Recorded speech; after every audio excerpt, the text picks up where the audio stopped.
World-class faculty, cutting-edge labs and immersive learning. A vibrant campus life beyond the classroom. SGT University, nurturing future leaders.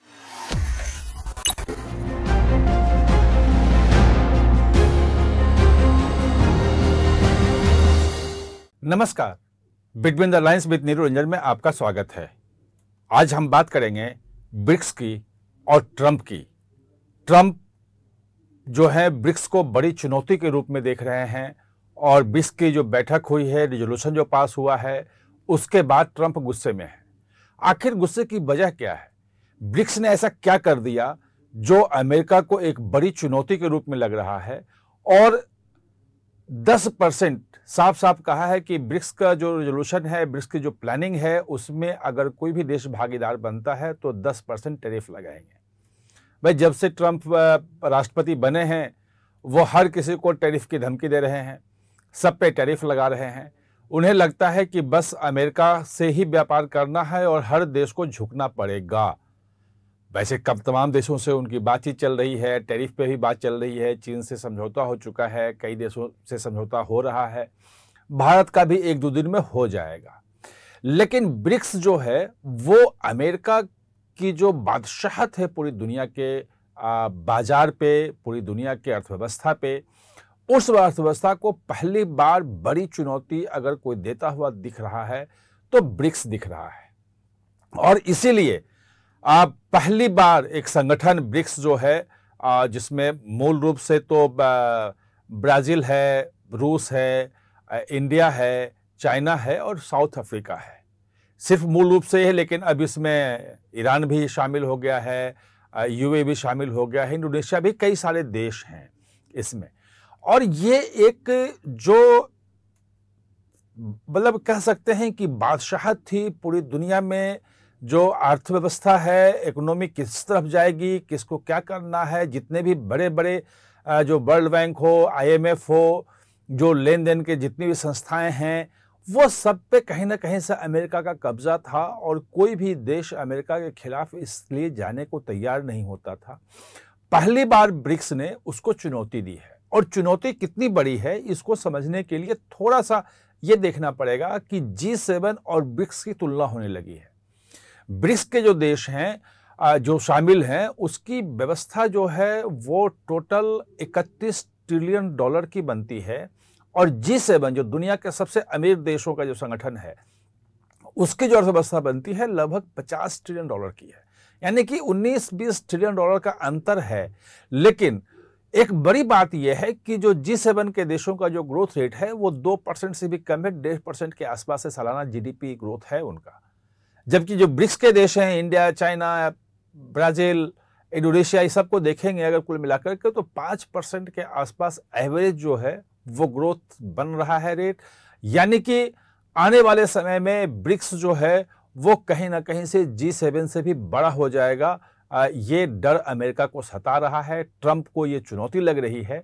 और इसीलिए BRICS ने सिर्फ यही नहीं किया, ब्रिक्स ने ये कहा, रिजोल्यूशन जो पास हुआ उसमें जो जो अमेरिका के इशू थे, जो ट्रंप के इशू थे, सब पे सीधे सीधे चोट किया, सीधे सीधे उस पर हमला किया। ईरान पे जो स्ट्राइक किया था, उसके न्यूक्लियर फैसिलिटी पे अमेरिका ने, उसको लेकर भी रिजोल्यूशन में कहा गया कि वो गलत है, उसकी निंदा की गई। उसमें जो डॉलर है, डॉलर की जो बादशाहत है, उसको खत्म करने के लिए ब्रिक्स में प्रस्ताव पारित हुआ और ये कहा गया कि ब्रिक्स के जो देश हैं वो आपस की करेंसी में ही करेंगे, उसको बढ़ावा देंगे, अपनी करेंसी में लेन देन करेंगे, सारा व्यापार उसी में होगा।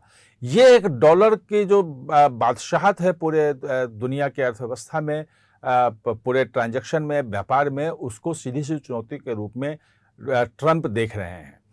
दूसरी बात जो ब्रिक्स ने कहा वो ये कह दिया कि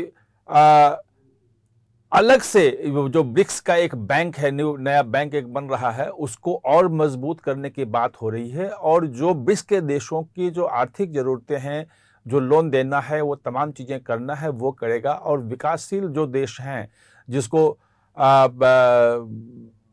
साउथ जो वर्ल्ड के जो नेशन है, उसके लिए एक अल्टरनेट मॉडल के रूप में ब्रिक्स जो है वो सामने आ रहा है। और अमेरिका को लग रहा है कि पिछले मतलब द्वितीय विश्व युद्ध के बाद अगर देखें तो 80 सालों से जो उसकी बादशाहत थी पूरी दुनिया में, जो चाहता था वही होता था, हर देश उसको मानने को तैयार होता था। पहली बार ब्रिक्स के देशों ने, जिसमें रूस तो है ही, चाइना भी है, साउथ अफ्रीका को वैसे ही ट्रंप जो है वो भड़का रहे हैं लगातार, तो वो भी है, और एक भारत को जो लग रहा था कि भारत हमारा पार्टनर बनेगा और क्वाड में भी भारत है, चाइना को रोकने में भारत की महत्वपूर्ण भूमिका होती है, और भारत भी ब्रिक्स में है।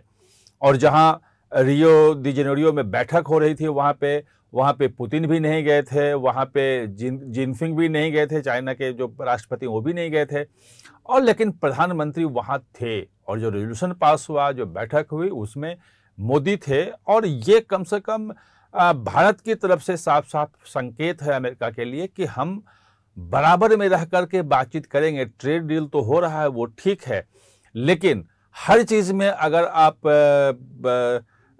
ये करोगे, तानाशाही करोगे और कहो कि हम जो कह रहे हैं वही करो, हमारी लाइन लो, तो वो नहीं हो सकता है। जो ट्रंप से बातचीत थी प्रधानमंत्री की, उसमें भी साफ साफ कह दिया था प्रधानमंत्री ने कि ये जो सीज फायर जो भारत और पाकिस्तान के बीच में चल रहा था, ऑपरेशन सिंदूर, उसको रुकवाने में उनकी महत्वपूर्ण भूमिका है। तो ऐसा नहीं था, पाकिस्तान के कहने पे हुआ था, ट्रंप के मुंह पे बोला। और जो ट्रंप के एडमिनिस्ट्रेशन की तरफ से, व्हाइट हाउस की तरफ से इसका कोई प्रतिकार नहीं आया, ये नहीं बताया गया कि हाँ जो टेलीफोन पे बातचीत हुई थी उसमें प्रधानमंत्री मोदी ने ऐसा नहीं कहा था, उन्होंने नहीं कहा। ये अलग बात है कि ट्रंप फिर अपने पुराने राग पे आ गया कि हमने ही समझौता करवाया है, हमने ही सीज फायर करवाया है, हमें शांति का नोबेल प्राइज चाहिए, वो तमाम चीजें करते रहते हैं। लेकिन पहली बार जो सामने आ रहा है कि ब्रिक्स जो है एक बड़ी चुनौती के रूप में अमेरिका और G7 देशों के सामने आया है। जो प्रतिक्रिया आई है ट्रंप की, 10% टैरिफ जो है कि ब्रिक्स के देश जितने हैं उस पर, और जो भी उसके साथ जाएगा उस पर हम लगा देंगे, ये प्रतिक्रिया दिखाता है कि ब्रिक्स का जो रिजोल्यूशन है और जो डॉलर की जो बादशाहत है उसको खत्म करने की जो कोशिश है, जो नया बैंक बन रहा है वहाँ पे, नया जो है वो एक ट्रांजैक्शन का सिस्टम खड़ा करने की बात हो रही है कि जो निर्भरता स्विफ्ट पे है, जो इंटरनेशनल बैंकिंग का जो ट्रांजैक्शन का जो एक आधार है, और जिस ढंग से रूस को स्विफ्ट से बाहर कर दिया, उसके लेन देन की सारी प्रक्रिया रोक दी थी, वो एक खतरे की घंटी है। तो एक अपना अल्टरनेट भी ये खड़ा करने की बात रेजोल्यूशन में आई है कि हम ब्रिक्स के देश जो हैं वो आपस में सीधे सीधे उस प्लेटफॉर्म पे ट्रांजैक्शन कर सकें, उसमें जो स्विफ्ट है उसकी जरूरत ना पड़े।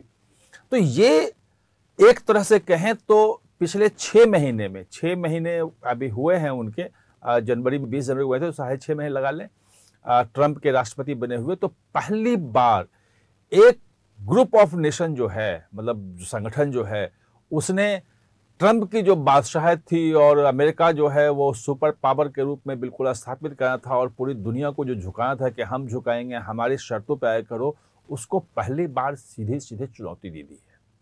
और ये चुनौती इसलिए भी महत्वपूर्ण है कि ट्रंप पहले ही कह चुके हैं कि अगर कोई भी देश ब्रिक्स अगर चाहेगा, तो 2 महीना पहले उन्होंने लगभग 2-2.5 महीना पहले कहा था कि अगर गया तो हम 100% टैरिफ लगाएंगे। वो धमकी बरकरार थी, उसके बावजूद भी ब्रिक्स ने रेजोल्यूशन पास किया और कहा कि हम डॉलर में के बजाय आपसी करेंसी में ट्रेड करेंगे, उसको बढ़ावा देंगे। अपनी ब्रिक्स की करेंसी बढ़ाने की बात नहीं हुई है, लेकिन आपसी करेंसी का मतलब यह है कि 31 ट्रिलियन डॉलर का अगर की अर्थव्यवस्था है जिन देशों की, वो अगर आपस में डॉलर में के बजाय अपने रुपए में व्यापार करेंगे तो डॉलर की डिमांड, डॉलर की जो एक है बादशाहत जो है, वो कहीं ना कहीं वो टूटेगी और लोग, बाकी देश भी इन देशों के साथ अपने करेंसी में व्यापार करने लगेंगे। ये एक जो चुनौती है वो ट्रंप को लगता है कि सीधे सीधे अमेरिका को चुनौती दी जा रही है और इसीलिए ये 10% का टैरिफ लगाया है।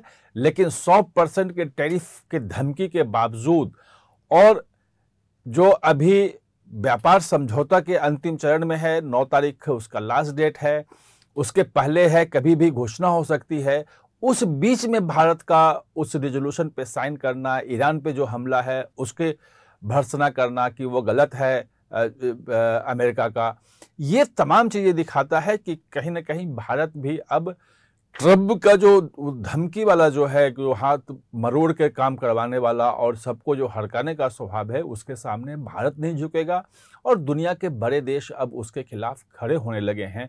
और ये चुनौती जो है वो ट्रम्प को पहली बार मिली है, इसलिए ट्रम्प तिलमिलाए हैं और 10% का जो है वो ट्रुथ सोशल उनका मीडिया जो है, उनकी अपनी कंपनी है, उस पर उन्होंने 10% टैरिफ लगाने की धमकी दी है। देखना है कि आगे ये ट्रम्प की धमकी किस तरफ जाती है और बाकी ब्रिक्स के देश हैं वो किस तरह से प्रतिक्रिया देते हैं।